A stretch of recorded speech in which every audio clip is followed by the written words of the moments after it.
الحمد لله رب العالمين والصلاة والسلام على أشرف الأنبياء والمرسلين نبينا محمد وعلى آله وأصحابه أجمعين أما بعد أعوذ بالله من الشيطان الرجيم بسم الله الرحمن الرحيم الذين يؤمنون بالغيب ويقيمون الصلاة ومما رزقناهم ينفقون والذين يؤمنون بما أنزل إليك وما أنزل من قبلك وبالآخرة هم يوقنون أولئك على هدى من ربهم وأولئك هم المفلحون۔ سورہ بقرہ کی تفسیر چل رہی ہے اور اس سے قبل کے درس میں آپ کے سامنے الف لام میم کا معنی بیان کر دیا گیا۔ اس کے بعد ذالک الکتاب لا ریب فیہ کا معنی بھی بیان کر دیا گیا کہ یہ جو قرآن مجید ہے یہ حسی اعتبار سے بھی بہت بلند ہے، لوح محفوظ میں ہے، اور معنوی اعتبار سے بھی اس کی قدر و منزلت اتنی اعلیٰ ہے کہ اس کے لیے اللہ تبارک و تعالیٰ نے ذالک الکتاب کہا، یعنی وہ کتاب جو تم سے بہت بلند ہے اور اس کی عظمت اور بلندی کو تم نہیں پہنچ سکتے۔ اس کے منزل من اللہ ہونے میں، اللہ کی جانب سے نازل شدہ ہونے میں کوئی شک نہیں ہے، لا ریب فیہ۔ اور یہ کتاب ہدی للمتقین، متقیوں کے لیے ہدایت ہے۔ تو ہدایت کا معنی میں نے بیان کیا تھا، یہاں متقیوں کے لیے ہدایت سے مراد دونوں قسم کی ہدایت ہے، ہدایت الدلالہ والارشاد بھی ہے، یعنی سیدھے راستے اور صحیح راستے اور جنت کے راستے کی جانب، کامیابی والے راستے کی جانب رہبری بھی ہے، اور اس سیدھے راستے پر چلنے کی توفیق، جس کو ہدایت التوفیق کہتے ہیں، وہ بھی مراد ہے۔ تو اللہ تبارک و تعالی نے قرآن مجید کو تمام انسانیت کے لیے ہدایت الدلالہ والارشاد بنایا ہے، یعنی یہ قرآن تمام انسانیت کو، چاہے وہ کافر ہو، مسلم ہو، منافق ہو، کوئی بھی ہو، اللہ تبارک و تعالی نے قرآن مجید کو تمام انسانوں کے لیے سیدھے راستے کی جانب رہنمائی اور رہبری کرنے والا بنایا ہے۔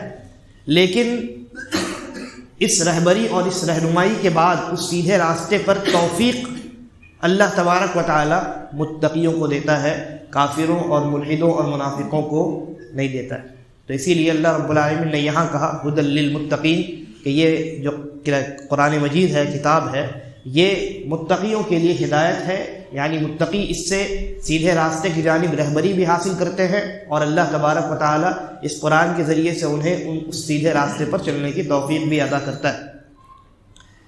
اب اس کے بعد اللہ رب العالمین نے ان لوگوں کی چند صفات کا تذکرہ کیا ہے جنہیں اللہ رب العالمین سیدھا راستہ دکھلاتا بھی ہے اور اس سیدھے راستے پر چلنے کی توفیق بھی عطا کرتا ہے۔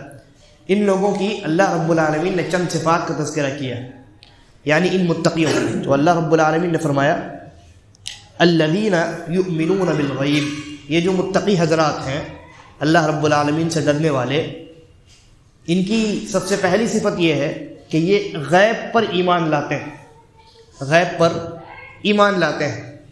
یہ دین اسلام کی اصل ہے، غیب پر ایمان لانا، اس لیے کہ ایمان کے جو 6 ارکان ہیں، ان 6 ارکان میں سب سے پہلا رکن کیا ہے؟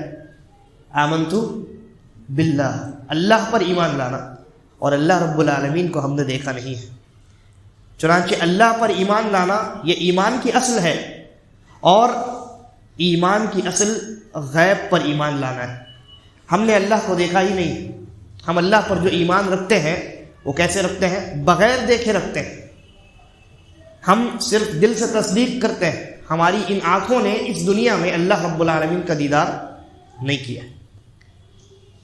تو اللہ رب العالمین نے کہا یہ جو متقی حضرات ہیں جنہیں دنیا میں کامیابی ملتی ہے اور آخرت میں بھی یہ کامیاب ہوتے ہیں، ان کی سب سے پہلی صفت یہ ہے کہ یؤمنون بالغیب، یہ غیب پر ایمان رکھتے ہیں، اللہ پر، فرشتوں پر، کتابوں پر، رسولوں پر، جن چیزوں، تقدیر کی اچھائی اور برائی پر، لوح محفوظ پر، قیامت کے دن پر، ان تمام چیزوں کا تعلق غیب سے۔ تو سب سے بنیادی چیز اللہ رب العالمین نے سب سے پہلے ذکر کی، پھر اس کی تفصیل آئے گی۔ اللہ نے کہا الذین یؤمنون بالغیب، جو غیب پر ایمان رکھتے ہیں، یہ مومنین کی پہلی صفت۔ دوسری صفت اللہ نے کہا وَيُقِيمُونَ الصَّلَاةَ، صرف ایمان نہیں رکھتے بلکہ اس ایمان کا جو تقاضا ہے اس تقاضے کو بھی پورا کرتے ہیں۔ کوئی انسان کسی سے محبت کرے اور صرف دعویٰ کرتا رہے کہ میں محبت کرتا ہوں، فلاں کو بہت چاہتا ہوں، فلاں سے میرا قلبی لگاؤ ہے، لیکن اس کی بات ہی نہ مانے، تو یہ کیسا محبت، یہ کیسی محبت ہے، یہ کیسا دعویٰ ہے جس دعوے میں دلیل نہیں ہے؟ تو ہم اللہ رب العالمین پر، فرشتوں پر، کتابوں پر، رسولوں پر، جن چیزوں پر ایمان رکھنے کا حکم دیا گیا ہے، جن کا تعلق عالم الغیب سے ہے، غیب کی دنیا سے ہے، ہم ان پر ایمان رکھتے ہیں۔ اس ایمان کا تقاضا یہ ہے کہ وہ ایمان، اس کی جھلک ہمارے اعمال میں نظر آئے، اور جتنے اعمال ہیں ان تمام اعمال میں سب سے افضل عمل نماز ہے۔ اس بات پر علماء کا اتفاق ہے، امام النووی اور دیگر بہت سارے علماء نے اپنی اپنی کتابوں میں اس بات پر اتفاق نقل کیا ہے کہ جتنی عبادات ہیں ان تمام عبادات میں افضل العبادات نماز ہے۔ اور یہی وجہ ہے اللہ کے نبی صلی اللہ علیہ وسلم نے جب دین اور اسلام کی بنیادوں کا تذکرہ کیا، اس کے پلرز کا تذکرہ کیا، تو کیا کہا؟ بنی الاسلام علی خمس، شہادت ان لا الہ الا اللہ وان محمد رسول اللہ وان محمد رسول اللہ، اس کے بعد واقام الصلاۃ۔ شہادتین کے بعد اللہ رب العالمین نے نبی اکرم صلی اللہ علیہ وسلم نے نماز کا تذکرہ کیا ہے۔ تو نماز جو ہے یہ جتنی عبادات ہیں، جتنی واجب اور فرض عبادات ہیں، ان تمام میں سب سے پہلے نمبر پہ آتی ہے۔ اسی لیے اللہ رب العالمین نے بھی یہاں ایمان کے بعد، ایمان بالغیب کے بعد فوراً نماز کا تذکرہ کیا ہے، کہا الذین یؤمنون بالغیب ویقیمون الصلاۃ۔ اس کے بعد ان کی تیسری صفت کا بیان ہو رہا ہے، کہا ومما رزقناہم ینفقون، ہم جو انہیں روزی دیتے ہیں وہ اس سے خرچ کرتے ہیں۔ سب سے پہلی بات تو یہ معلوم ہوئی کہ مومنین اور متقین جو حضرات ہیں وہ یہ نہیں سمجھتے کہ روزی ہماری محنت سے آتی ہے۔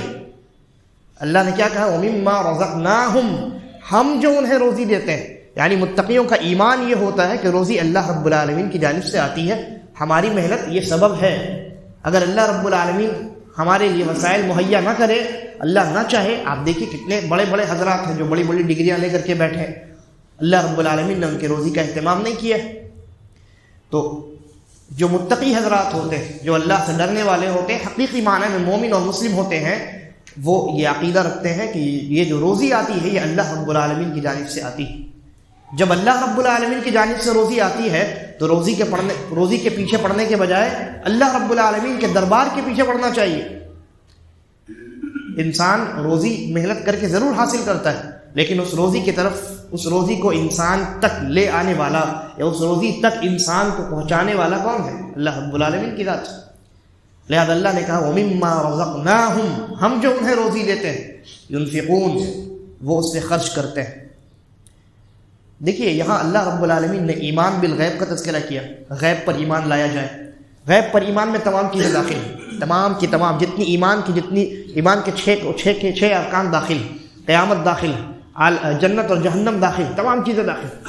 ان میں اس کے فوراً بعد اللہ تبارک و تعالیٰ نے سب سے افضل امر یعنی نماز کا تذکرہ کیا۔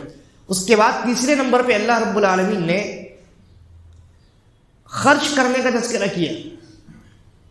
روزی جو اللہ ہمیں دیتا ہے اس سے خرچ کیا جائے۔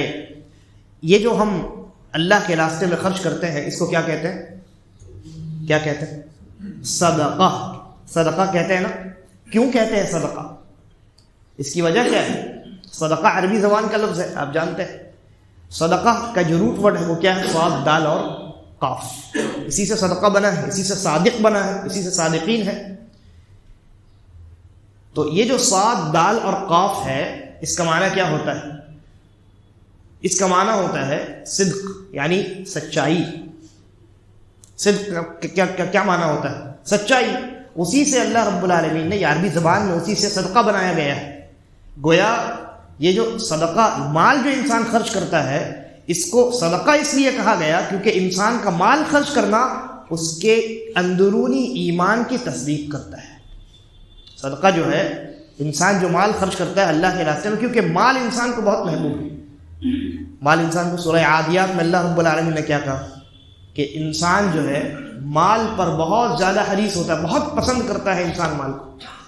تو اگر اپنی سب سے پسندیدہ شے مال کو کوئی انسان اللہ کے راستے میں خرچ کرتا ہے اخلاص کے ساتھ، تو اس کا مال خرچ کرنا اس کے اندر، اس کے دل میں ایمان کی تصدیق کرتا ہے۔ اسی لیے اس خرچ کرنے کو ہم کہتے ہیں صدقہ۔ صدقہ یعنی اس کے ایمان کی تصدیق کرنے والا عمل۔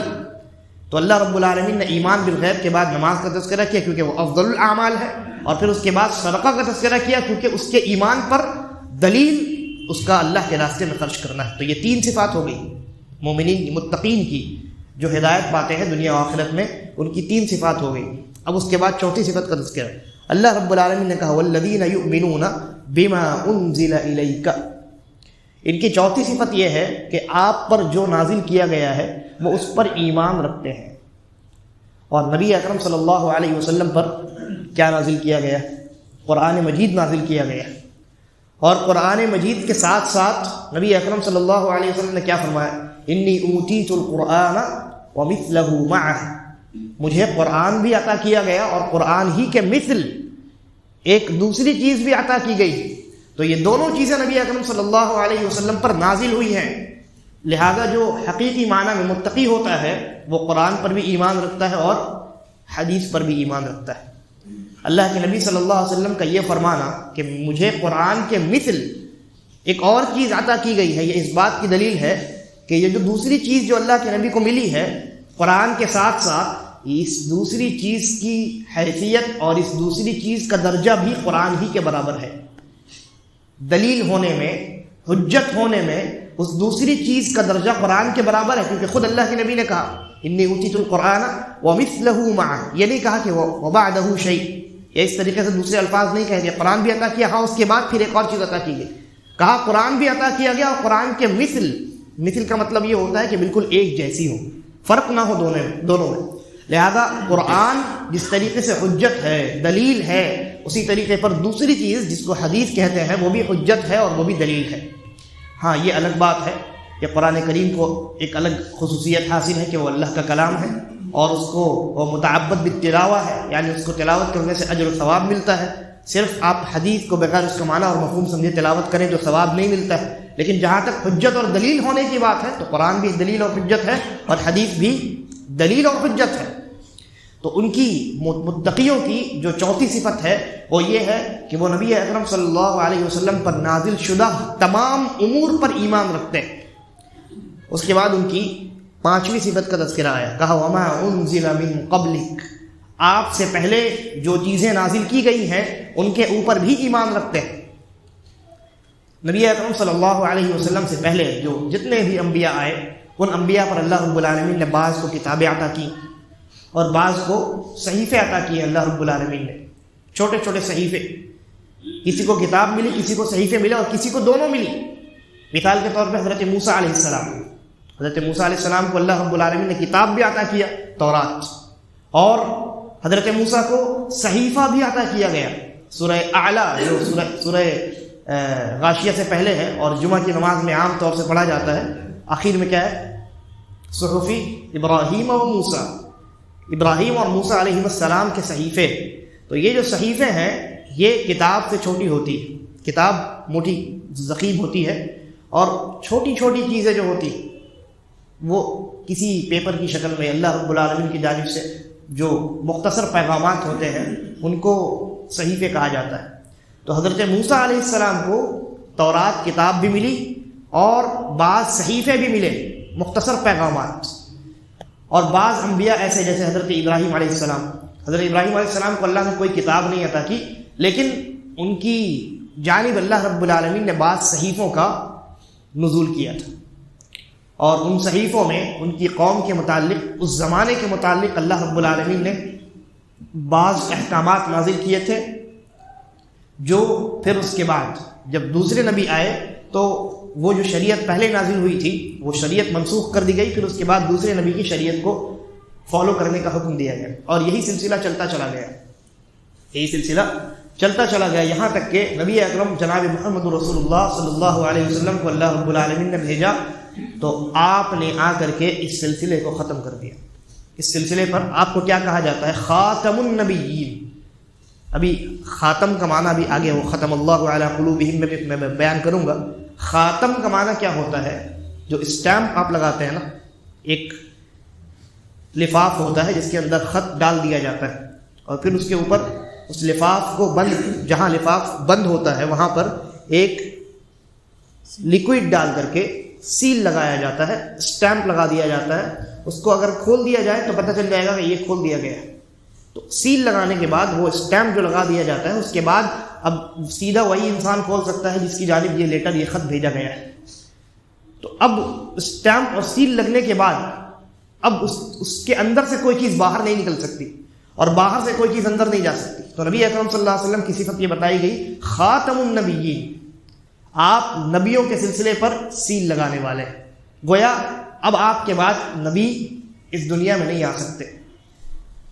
تو آپ نے آ کر کے جو سیل لگایا ہے، ایک تو یہ کہ آپ کے بعد کوئی نبی نبوت کے سلسلے میں اضافہ نہیں ہو سکتا، اور اس سیل سے پہلے جتنے نبی آ چکے ان تمام نبیوں کا اعتبار کیا جائے گا، ان تمام نبیوں پر ایمان رکھا جائے گا، اور ان تمام نبیوں کو جو کتابیں اور جو صحیفے دیے گئے ان تمام کتابوں اور صحیفوں پر ایمان لایا جائے گا.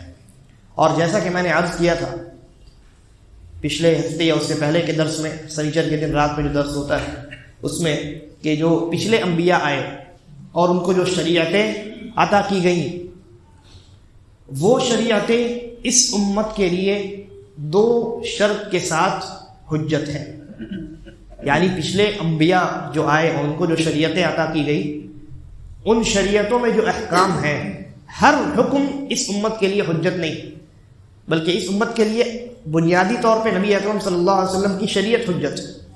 لیکن ایسا نہیں ہے کہ ان کے تمام کے تمام جو احکامات ان کی جانب نازل کیے گئے تھے وہ سب کے سب باطل اور منسوخ ہو گئے. تمام کے تمام یقیناً منسوخ ہوئے، سوائے ان احکامات کے اور ان چیزوں کے جن میں یہ 2 شروط پائی جائیں.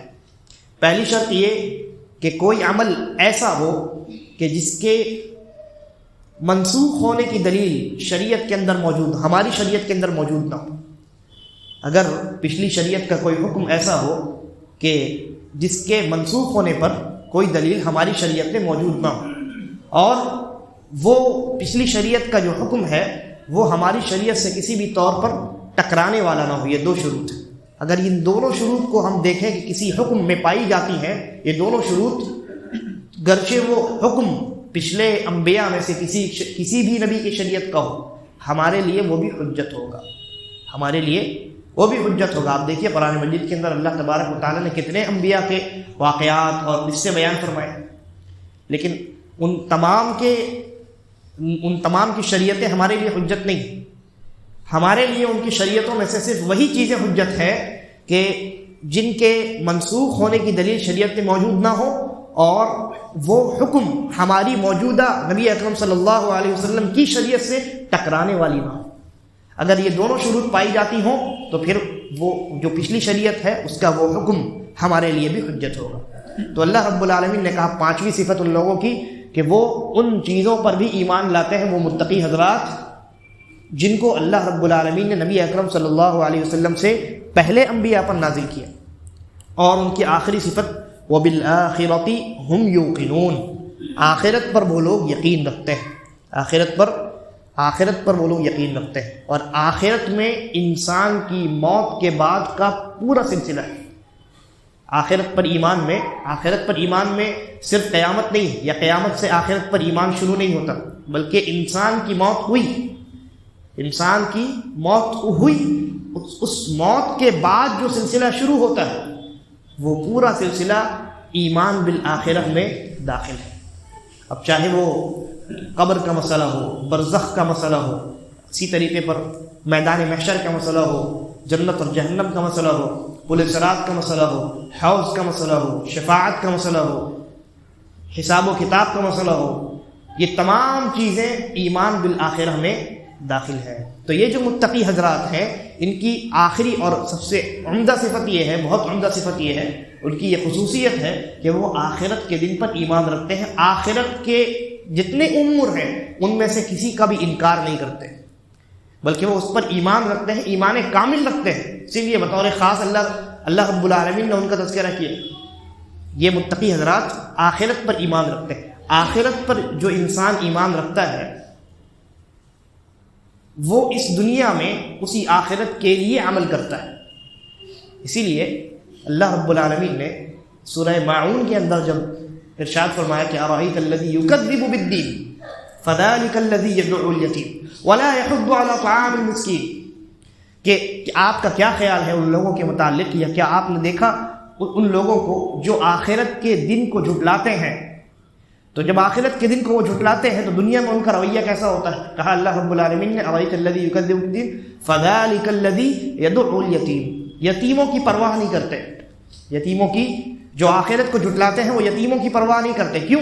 اس لیے کہ جو انسان آخرت کے اوپر ایمان رکھنے والا ہوگا اس کو اس بات کا علم ہوگا کہ قیامت کے دن اللہ تبارک و تعالیٰ اس دنیا کے متعلق سوال کرے گا. چنانچہ بالخصوص جو یتیم بچے ہوتے ہیں وہ ان بچوں کا خاص خیال رکھے گا، کیونکہ ان کا خیال رکھنے والا دنیا میں کوئی نہیں، تاکہ اس انسان کا خیال اللہ تبارک و تعالیٰ قیامت میں رکھے. فذلک الذی یدعو الیتیم ولا یحض علی طعام المسکین، اور مسکینوں کو کھانا کھلانے پر وہ نہ خود کھانا کھلاتے ہیں مسکینوں کو اور نہ دوسروں کو ابھارتے ہیں. جیسا کہ میں نے بیان کیا، یہ جو صدقہ ہے یہ انسان کے ایمان پر دلیل ہوتا ہے. تو جو لوگ قیامت پر ایمان نہیں رکھتے، آخرت پر جن کا ایمان نہیں ہے، ایسے حضرات ظاہر سی بات ہے کیوں اللہ کے راستے میں خرچ کریں گے؟ ان کے اندر تو آخرت پر ایمان ہی نہیں ہے. لہذا آخرت پر ایمان کا ہونا انہیں اللہ کے راستے میں خرچ کرنے پر مجبور کرتا ہے. اور جیسا کہ میں نے بیان کیا صدقے کے متعلق خطبہ جمعہ میں کہ کل امرئ فی ظل صدقتہ یوم القیامہ، قیامت کے دن ہر انسان اپنے صدقے کے سائے میں ہوگا. اور یہ جو سایہ ہوگا یہ قیامت کے دن ہوگا نا. جو انسان قیامت کے دن پر ایمان ہی نہ رکھے، قیامت کے دن کو جھٹلائے، وہ انسان اللہ کے راستے میں کیوں خرچ کرے گا؟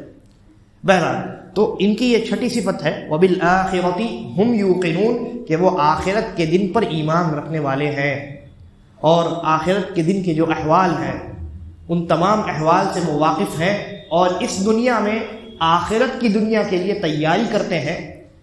لہذا نتیجے کے طور پہ اللہ تبارک و تعالیٰ ان 6 خصوصیات کی وجہ سے، ان کی بنیاد پر دنیا میں انہیں سیدھا راستہ دکھلاتا بھی ہے اور اس سیدھے راستے پر چلنے کی توفیق بھی ان متقیوں کو عطا فرماتا ہے. لہذا اگر ہم چاہتے ہیں کہ ہمارا شمار بھی انہی متقی حضرات میں ہو جن کے متعلق اللہ رب العالمین نے اعلان کیا ہے کہ یہ حقیقی معنی میں متقی ہے اور اللہ تبارک و تعالیٰ نے ان کو سیدھا راستہ دکھلایا بھی ہے اور سیدھے راستے پر چلنے کی توفیق بھی دی ہے، یعنی ان کا یہ راستہ کہاں جاتا ہے؟ جنت کی طرف جاتا ہے، اللہ کی رضامندی کی طرف جاتا ہے، اللہ کی خوشنودی کی طرف جاتا ہے. تو اگر ہم چاہتے ہیں کہ ہمارا بھی شمار انہی متقی حضرات میں ہو تو ہمارے لیے ضروری ہے کہ ہم یہ جو 6 صفات بطور خاص ان آیات میں بتلائی گئی ہیں، ان 6 صفات کا بطور خاص اہتمام کریں اور اپنی زندگیوں کو ان 6 صفات کے مطابق کریں تاکہ ہمارا شمار بھی انہی متقی حضرات میں ہو اور ہم آخرت میں کامیابی اور کامرانی سے ہم کنار ہو سکیں. اللہ تبارک و تعالی ہم تمام کو نیک سمجھ کی توفیق عطا فرمائے اور قرآن مجید پر ہمیں سننے کے ساتھ ساتھ عمل کرنے کی توفیق عطا فرمائے، اور جب ہمارا خاتمہ ہو تو ایمان اور اسلام پر ہو. ھذا واللہ اعلم وصلی اللہ علی نبینا وسلم، والسلام علیکم ورحمۃ اللہ وبرکاتہ.